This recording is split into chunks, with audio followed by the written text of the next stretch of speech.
জি বলুন।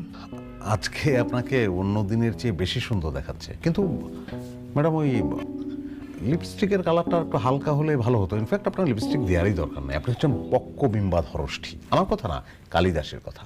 পক্ক, আপনার ওষ্ঠ এবং অধর পাকা, ওখানে প্রতিবিম্ব হয়।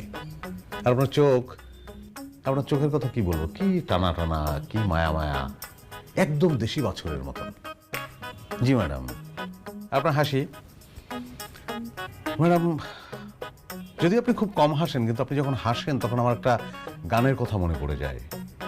সাগরের সৈকতে কে যেন দূর হতে আমারেই ডেকে নিয়ে যায়, আয় আয় আয়। ম্যাডাম ইনফ্যাক্ট আমি কিন্তু আসলে আপনার হাসিটা দেখার জন্যই আমার ডেস্কটা চেঞ্জ করে আপনার কাছাকাছি নিয়ে এসেছি। আপনি যখন সকালবেলা ম্যাডাম এই অফিসে ঢোকেন, সবার সঙ্গে শুভেচ্ছা বিনিময় করেন, তখন আপনি গুণে দেখেছি আমি 16 বার হাসেন আপনি। আমি সকালবেলা আপনার 16টা হাসি দেখি। আপনার হাসি ম্যাডাম আমার কাজের এনার্জি, আমার ইন্সপিরেশন। রায়হান সাহেব, জি। এতক্ষণ যা যা বললেন তা কি সত্যি আপনার মনের কথা? আমি মিথ্যা বলতে পারি না ম্যাডাম। ছোটবেলায় চেষ্টা করেছিলাম মিথ্যা শেখার, কিন্তু পারি নাই।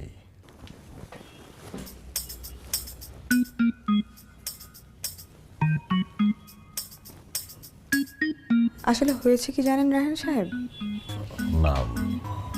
কোম্পানির মালিকের মেয়ে হিসাবে সবসময় আমাকে একটা গাম্ভীর্যের মুখোশ ধারণ করে থাকতে হয়। ও, তাই ইচ্ছে হলেও সবার সাথে আমি সেভাবে মিশতে পারি না। জি।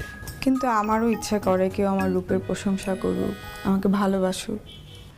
কিন্তু আপনার মতো করে কেউ এভাবে বলার সাহস কখনো করেনি। Madam thanks. তাই সাহস করে যেহেতু বলেই ফেলেছেন, নেক্সট উইকেন্ডটাকে আমরা একসাথে কাটাতে পারি রায়হান সাহেব? উইকেন্ড? Weekend next? হ্যাঁ, আমরা আমরা কাটাতে পারি, চমৎকার করে কাটাতে পারি। আমরা একটা চমৎকার কফি শপে ঢুকে বললাম, তারপর কফি পান করলাম, অনেক ফান হবে। উফ রায়হান সাহেব, জি। আপনি এত বোকা কেন বলুন তো? জি।